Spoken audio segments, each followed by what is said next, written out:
Welcome to the Grief Dreams podcast, where we have conversations with guests about their life, loss, grief, and of course, grief dreams, which can be dreams of the deceased. If you want to know more about the topic and your hosts, please visit our website at griefdreams.ca. To support our podcast, please go ahead and rate it. For additional ways to support us, please refer to our show notes. Before we move on with the show, we'd like to give a territory acknowledgement. Long before Canada was formed, the Stalo people were the original land stewards, and they have lived here since time immemorial. They continue to live in the unceded Stalo territory, known to settlers as the Fraser Valley and Lower Fraser Canyon of British Columbia. We recognize and honor the contribution that Indigenous people have made and continue to make to our community and the topic of grief dreams. Welcome to the Grief Dreams podcast. Thank you again for tuning in and listening. Today on the show, we have myself, Joshua, and Jade here. And our guest will be Cathy Sosnowsky. So after teaching poetry as an academic for over 20 years, Cathy started writing poetry herself in response to the sudden death of her teenage son. 2 lines of the poetry came to her in a dream on the very night he died. She had to get out of bed and write them down. From then on, in her grief journey, writing poetry saved her. Eventually, many of these poems were published in her book, Holding On, Poems for Alex. This morning, Cathy will be retelling that story, focusing in particular on one poem that came out of a dream 6 months after her son's death. Cathy has since published 2 more books, Snapshots, a story of love, loss, and life, and more recently, Finding Heartstone, a taste of wilderness. In Finding Heartstone, a grief dream her husband experienced led to the building of a sanctuary in the wilderness. As a chapter leader of the Compassionate Friends, a support group for bereaved parents, Cathy often gives writing as healing workshops. So Cathy, thank you so much for being here today, and welcome to the Grief Dreams podcast. Thank you. Thank you very much for inviting me, Joshua. So in your bio, you mentioned you've had this death of your son, but you also had a dream that really influenced your writing. I wonder if you could speak to a little bit about your relationship with your son and the death and how that all came about. Yes, well, I was very close to my son. He was a playful boy, very creative, we thought. And he went on a skiing trip as a birthday present just 3 days after his 17th birthday. And he was staying with a friend at Whistler. And the 2 boys went out walking the dog at night and they climbed a tennis bubble. Some people don't know what a tennis bubble is. It's just a big plastic bubble that's held up by some air pressure so people can play tennis in the rain, well, out of the rain. So the 2 boys, 2 17-year-old boys, climbed this bubble at night around midnight. They shouldn't have. They were being bad, if you like. And Alex was standing on a weak seam and fell through and injured his head and was dead before they got him to the hospital. So that was at Whistler. We were at home sleeping in West Vancouver then, actually, my husband and I, and got this knock on the door from a young policeman. Strikes me as very strange that they sent this young man all by himself, because he was crying as he was telling us, "Your son Alex is dead," which I didn't believe. I just kept pounding my husband's chest. My husband's quite big, saying it can't be true, it can't be true. Well, it was true. And in that night, the hosts of Alex, the parents of his best friend, they drove down from Whistler to see us, to be with us. And he's a doctor, so he did give me a sleeping pill, because hard for me to imagine now that I actually slept that night after that news. But I did. Maybe I went to sleep at about 4 a.m. or something. And what woke me up was 2 lines of poetry. Now, this is a dream podcast. Is it a dream if you don't see the speaker? I didn't see the speaker. I just heard the words. And the words were, I'm reading now from my book. He came to us in the dead of winter, lighting the darkness of it with his smile. So he was born in December and he died in December. He died, as I've just told you, 3 days after his birthday. So these lines, 2 lines of poetry went through my head. I got out of bed. My desk was in the bedroom anyway, and I wrote them down. And to my surprise, the other lines followed. As you said in your introduction, I had been teaching poetry for over 25 years, maybe even at UBC and at Langara College. But I was teaching it academically. We were analyzing the poems. But as you can imagine, I was reading a lot of poems. I was reading poetry. So I think that's why these lines came to me, because I had rhythms of poetry in my head, but I never wrote until these two lines woke me up. And after that, in the subsequent years of grief, well, first year, second year, I pretty well wrote a poem a day because everything seemed to have meaning. It seemed symbolic. I'm going to read you the whole poem. So the poem is titled Poem for Alex's Funeral because, in fact, his funeral, which was about a week after this poem was printed in the bulletin, the handout for the funeral. And so you could say, oh, that was my first published poem. Well, that's not where you really want to be published. He came to us in the dead of winter, lighting the darkness with his smile. He strode through our world, giant feet carrying grace, roaring down rivers, climbing cliffs, drawing, dreaming, kissing, laughing. His best beloved, a small green bird. He left us in the dead of winter, broken-ribbed. He really couldn't fly. We mourn him, broken, too. It happened Alex always liked birds. When he was a little boy, even 4 years old, if somebody would say, what do you want to be when you grow up? He'd say, an ornithologist. And usually the person listening couldn't say, what? What was that? But he did. He had an eagle as his emblem. And he actually he was a kayaker. He told his kayaking teacher once when they were up Squamish, where there's lots of eagles, that when he died, he wanted to come back as an eagle. And we let his ashes go in the river that he liked to kayak on. It's called the Mamquam River at Squamish. And there's always eagles around there. Anyway, and he had a pet parrot named Missy, a little green bird that was always on his shoulder. He used to do the paper route with him until the crows were dive bombing the little green bird on his shoulder. So he had to go home, bring him back. So in the poem, there's personal references, obviously, his best beloved, a small green bird. And this isn't a visual, so you can't see that there's a picture of him with the bird on his shoulder on the facing page. So a dream and writing poetry helped me through my early years of grief, and it's still helping me. It's 30 years since Alex died, and I'm still facilitating monthly meetings of the Compassionate Friends, which is a support group for bereaved parents, self-help group. It's in 22 countries and started in England 50 years ago. Anyway, in terms of the dream and then poetry helping me, I was a teacher. And when Alex died, and I thought I'd stop being a mother, I wanted to keep being a teacher, which I did. So now in retirement, I'm able to keep teaching because I teach writing workshops to bereaved parents, writing to heal workshops. And I use poetry prompts, not my own, other ones. And believe it or not, people write within the workshop. And then we read each other the poems. And yeah. So could you tell us more about like how the poetry really helped with the healing? Like you said, you had a poem almost every day. Could you sort of just talk about, that a little bit more? Like I don't write poetry. So like for me, it's kind of foreign, but for you, it's just like a natural process. Could you just, take, I guess, me into like the way that helped? It's funny. It was a yoga teacher that said to me when I talked to her about writing grief poems, she said, well, it's coming right out of your heart and down your arm and out onto the page. So that the isolating factor in grief, where even though I was married to my husband, he was grieving his son as well. Grief is a very lonely thing, I think. So this was allowing me, and you feel shut off from the outer world, like, how come the sun is still shining and my son's dead? And actually, one of the shortest poem in my book is called The First Spring. And all it says is, whoever thought blossoms could hurt?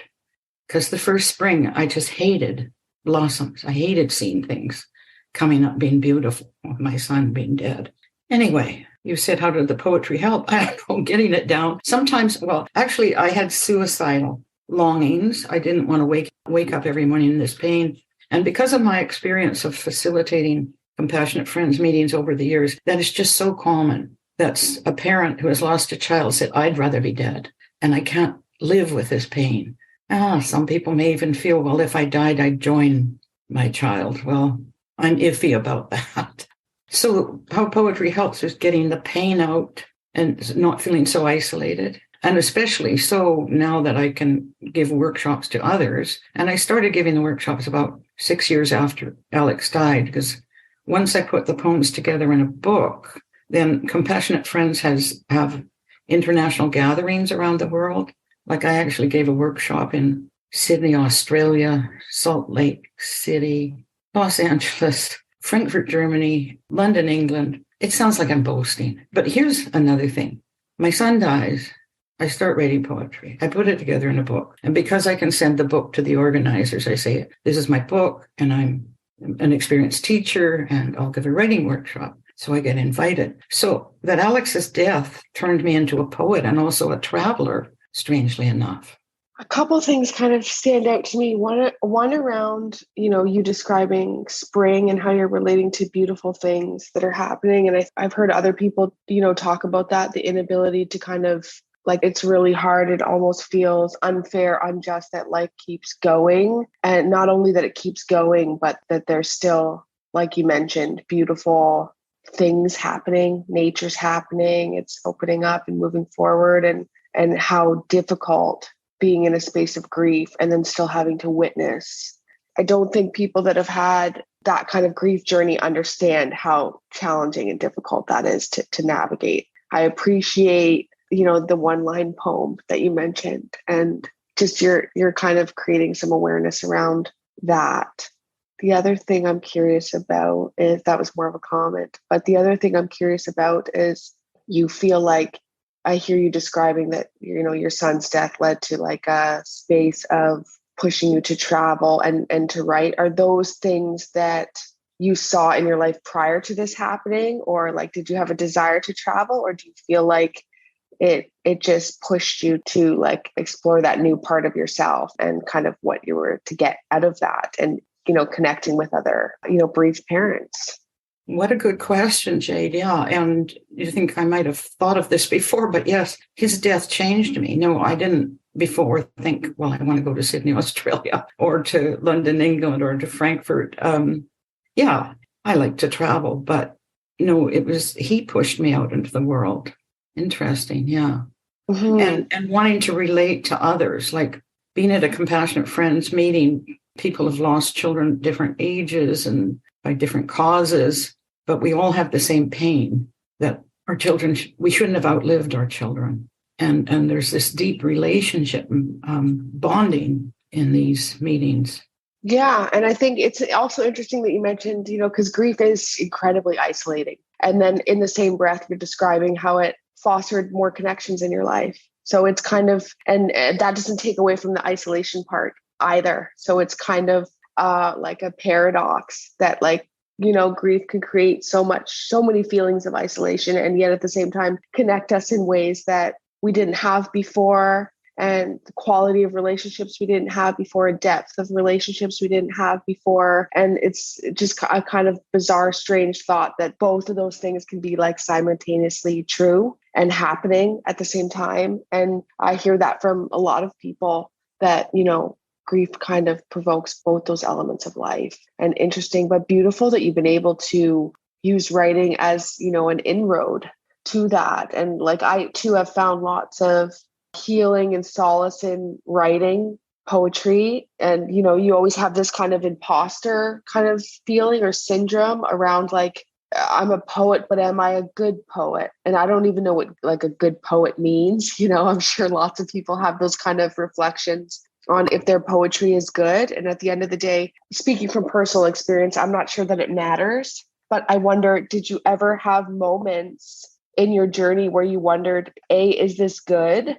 Am I a good poet? That kind of critical voice? Or were you just so kind of enmeshed in the therapeutic benefits of doing it? Like when you're saying you're writing a poem each day, it sounds like it was more of a survival tactic, like a methodology for healing. It at some point doesn't even feel like a choice. It's like, I have to write every single day. It doesn't really matter if I'm good. It just matters that I'm getting this out, because the alternative to this is not something that feels great. So I'm curious how you feel about those things.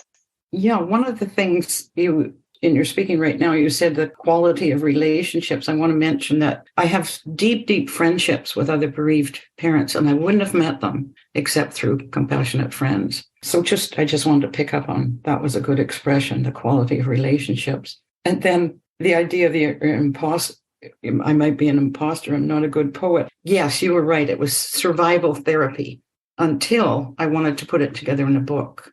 And what I had was stacks of poetry. So the task of putting them together, and so this was 7 years after Alex died. And I say after the first 2 years, I wasn't compulsively writing every single day, but I would still miss it if I wasn't writing. So, and I was an English teacher for all these years. So when I was going through the stack to put them together in a book, the book only has 35 poems in it, and it traces the grief journey, opening suicidal poems, and sometimes traveling as escape, that's trying to escape our grief, my husband and I describing those experiences. But when I was going through the stack, because of hearing grief journeys from so many people for 7 years, I was trying to choose poems that mapped the journey. Okay, it's my journey, but I saw the parallels to other journeys. And then I was trying to choose which were good poems. And so I tried to rewrite some of the earlier ones, because some of the earlier ones were more like a list. I could read one, The Empty Room. I would sit in Alex's empty room, because he was only in grade 11 when he died. He still lived at home, so his room remained empty. I'm going to read another poem. Here it comes. Suspended, the broad-winged bird does not stir above the breathless bed. Black baseball mitt, red hacky sack, lie limp on the desk. Boxes of colored boxes, mad turtles fighting rabbits, tough milkmen, close shut from laughter. Chewed pencils, broken sticks of charcoal, image spent in the brown desk drawer. Led Zeppelin, Dire Straits, Paul Simon, trapped in soundless plastic. A poster crackles, dangles from the wall. Mummy wonders, should she fix it? So if you were able to follow this without the print in front of you, it's just a list of his things left in the room. And I would sit there looking at these things, remembering him, and they're all sort of dead with him.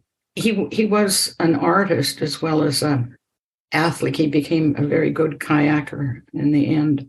And of course, loved music, all the kids do. Yeah. And had a great comic book collection. That's the boxes of colored boxes, Mad Turtles Fighting Rabbits, Tough Milkmen. These were comic books of his. Yeah, great comic book collection. But the poem is just a list. It's really beautiful. And I really like, poetry is so interesting because you can feel so many emotions in between all those words. Like I can just dial right into exactly what you're feeling by like the words that you're choosing. And that's what's so beautiful about just, diction in poetry, and just, conveying like a feeling is so powerful. And I knew exactly what you meant when you said mad turtles. And yeah, it feels like I'm in his room with you, looking around, and all that stillness and that. So really, really beautiful way to take a snapshot of a moment in time and really convey what you were feeling.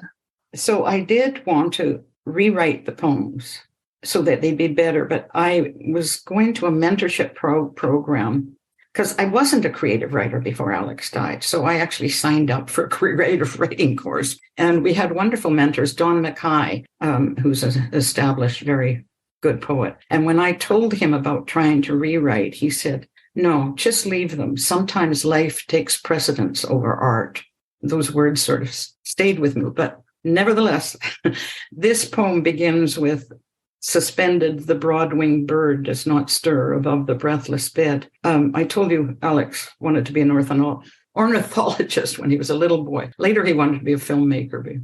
I had purchased this beautiful life-size replica of an osprey. Somebody in Scotland made it, cardboard. And Alex and his dad put it together, and it hung over his bed, this osprey, this winged bird. So going further in the book and further in the years, there's a poem called Osprey, and it begins, a broad-winged bird. So Cardboard, feathered, each one meticulously etched, cut out and glued, hangs still, suspended over the empty bed, its patchwork quilt, neatly tucked for months now. Its only occupant, a Santa-capped Sylvester, plushly grinning in black and white, as if he'd swallowed the osprey's trout. Then this poem is divided into sections. So section 2, Alex's first kayak, handmade too, was named Neversink by him, after the little captain's ship in Little Captain and Marinka, who made great pancakes. Bought it himself with paper route money he collected, green parrot on his shoulder. But the maker, Walter, said the model's trade name was really Osprey. Section 3. In Alex's summer journal, written 3 years before he died, he drew 2 baby ospreys peeking from their spiky nest 60 feet above the lake. They were the best part, he wrote. And 4.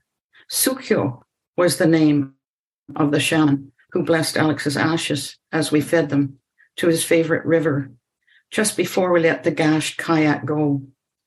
Sukyo, cleansing our home with cedar branches, paused beside the bed, studying the bird. My name, he said, means osprey. I don't know how well you're able to follow that with what's in front of you, but each of the 4 sections has something about the osprey. And then I'm thinking, what does it mean? Well, poets don't analyze their own poems. But I think my world had expanded from that room, stuck in the room with Alex. And I mean, they seem quite magical that the osprey kept turning up, especially that the shaman's name meant osprey. And he was actually looking at the bird over Alex's bed. Interesting. So what do you take from the osprey? What does the osprey mean to you now, 30 years later? I don't know. I don't know how to put it into words. That's fair. There's a mystical connection. Like I said a bit earlier, that some people can say with confidence they're going to see their child after, their dead child after. They believe that. They want to believe that. So that kind of mystical or supernatural or afterlife thing, I don't know. Here in life, there are these connections that seem meaningful. Yeah. I wish you could see the book, because when I was putting the book together, I did go to Creative Connections Publishing. I wasn't going to send my poems out and have them rejected by publishers. So I said, I'm going to pay for the book. And Creative Connections, which is on Granville Island, Joe Blackmore is the owner. She assigned a really good designer to me. And he was a young man, artist, book designer of many things. And he just loved Alex's drawings. And he incorporated them in this book so that on this page of the poem I'm reading, there is the drawing Alex made in his journal of the osprey's nest with the little ospreys in it. Yeah. I'm really curious, like you've been writing and really helping others through their journey, with grief and talking about your grief. Have you ever had a dream of Alex? I know you said you had a couple lines that came through, but have you actually had a dream where Alex was a part of that imagery? I would really like to talk about that. Thank you. I hadn't been dreaming of him. And his friends would tell me of dreams they had. And I was actually walking with his best friend, Johnny, who was with him when he died. By the way, Johnny's still in our life. It's wonderful. He has 2 children. We don't have grandchildren from Alex, but we're sort of substitute grandchildren to his best friend's children. So Johnny, when I said to Johnny, I don't have any dreams of Alex, and he said, that's because you're thinking of him all day. I guess he was getting that from Psychology 101. He was at university by then. The Freudian thing that what emerges in your dreams is what you suppress during the day. So I wasn't suppressing any thoughts of Alex. I was thinking of him all the time. And so Johnny's analysis was, well, that's why you don't dream about him. But I did have a dream 6 months after he died. And I'm glad I didn't intend to read that poem about the empty room, but I'm glad I've sort of introduced you to the room now because it begins in his room. 6 months after he died, I opened a desk and found his journal, and that's how the poem starts. And the poem is called Alex and the Bear. 6 months after my son's death, I found his diary. Look out, there's a mountain, he yelled to the 3 pilots on his cockpit ride to Mazatlan. In Alex's journal, too, were dreams of rescue. He and John rescuing friends by hang glider. His dad saving him twice, once from a shark, once from a bear. That night, I fell asleep smiling. Then Alex appeared in my dream, eating bread and honey on a mountain with his dad. "Look out for bears," I shouted, and one appeared. "Give it your honey, Alex." But the bear's paws had already encircled the startled boy, ready to claw his soft young face. The rescuer dad sat paralyzed. My calls for help could not be heard by Alex's friends across the valley, the warden with the gun too far away. I turned back to face the torn image, but saw instead a gentle bear meander down the mountain. So much like the dream I had 26 years ago. My dying dad, helpless on my bedroom floor, a cougar attacking the house, myself flying from door to door, frantically locking, only to find on return to my room a giant golden cat asleep beside my dad. Those are very interesting dreams that you shared. And I'm really curious, like, how you saw that when you woke up. See, the one from 26 years ago, I had written down because it seemed like a significant dream. And my dad was not dying on my bedroom floor. He was dying in the hospital. So I had the dream when my dad was dying in the hospital, but the dream was me trying to save him from the cougar. You could say death. And it just, the end of the dream, that the cougar is the giant golden cat sleeping beside my dad. The ferocious beast turns out not to be ferocious. And in the Alex dream, the bear turns out not to be ferocious. They should be fearful animals. A friend of mine saw the dream, a printed copy of this poem, and she was into Jungian analysis. And she thought it was a Carl Jung dream, definitely, with these animals as symbolic figures. And she went on further to say that we who are living fear death, but the dead are at peace. So she gave an analysis to my dream, which I rather liked. And it begins with me reading Alex's diary, because both my husband and I were teachers. When we took our kids on holidays, they had to either draw something in the evening or write something about their day. And so I want to again recommend writing. Write down the dream that you had, and more details will come as you write it. Curious about your experience doing the writing healing workshops. What have you seen from people who participated, even people maybe like me that may not be into poetry or know how to write poetry? Like, what have you seen yourself? I have an opening exercise where I have 3 little poems that are kind of list-like poems, and they're easy for people to imitate. And sometimes in my group, I will have somebody that compulsively writes, but also I sometimes have people that have never written and are frightened to come and take part in it.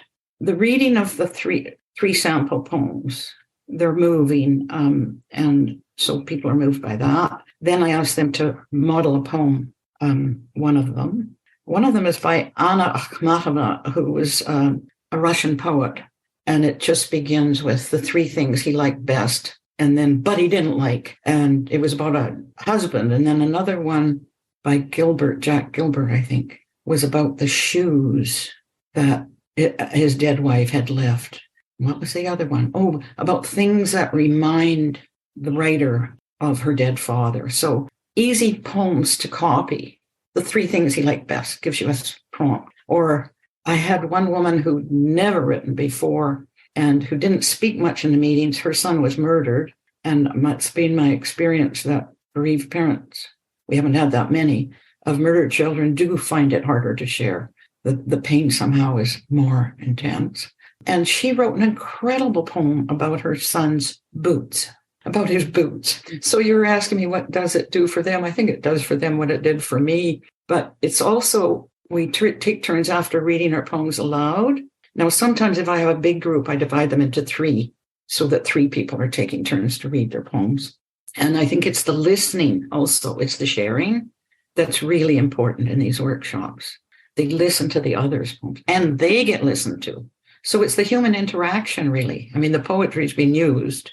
I think that's also true with, like, even with the talking about dreams that people have. It's the sharing to people that are listening, and then it's also hearing others. And there's something beautiful about that and whatever medium you're using for those encounters to happen. So I think that's great. I think it's amazing that you're able to do this and bring people to maybe a new type of method of working through their pain.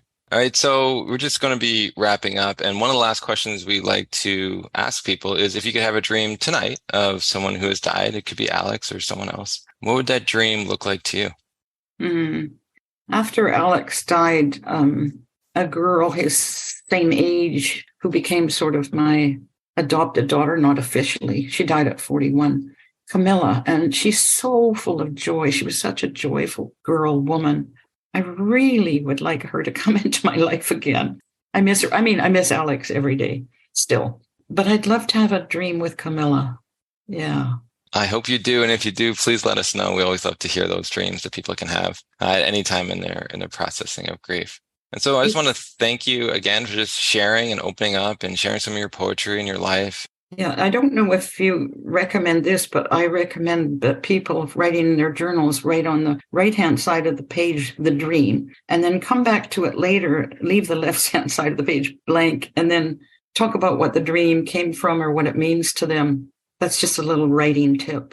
That's beautiful. We love that. Anything to help us get to a space where we're able to cut. Prompts are always good. I feel like, especially people who aren't used to writing, and just to have that kind of guidance or a starting point. I've been writing for a long time, but I like to use a prompt book too, to kind of just keep things going and give me a leaping pad. So yeah, we love those tips and encourage everybody who has a desire to start writing fiction or poetry or just writing lists, like you were mentioning, any kind of lists and stuff. I think we shouldn't overlook the importance of, like you mentioned, the yoga teacher conveyed, just allowing it to go from the heart, down your arm and out onto the page. I think the benefits are great. So encourage everyone who's listening to embark on their own personal writing journey. It may not result in a publication or book, and it doesn't have to. I think writing can be incredibly therapeutic and has helped me as well navigate a whole host of life's challenges. So, just want to relay that we appreciate your time. And I don't think we've really had an episode like this where you're reading the poetry and stuff. It's very different from other conversations we've had. So I appreciate that.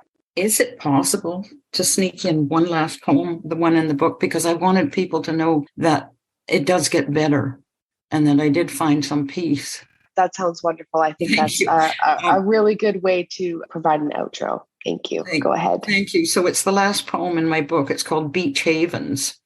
As the tide of grief goes down, new beaches are revealed. There is sand, it's true, is wet, and barnacles protrude. But wear your rubber shoes. Hot pink would be preferred. Step dainty on the shore. A storm-thrown log will give you rest. Now sit and sun yourself and dream of those you love. Beautiful. Thank you. I love that. Lovely. Yeah, that was great. And just before we leave, is there any place people can find you if they want to reach out or take one of your workshops? Sure. It's Cathy Sosnowsky. So SOSNOWSKY @gmail.com. But I also have a website, and it's just CathySosnowsky.com. You can find it about I've 2 other books besides the poetry book. Okay, we'll put all that stuff in the show notes. So once again, thank you so much, and I hope you have a great rest of your day. Well, thank you for this opportunity, and nice to meet the two of you.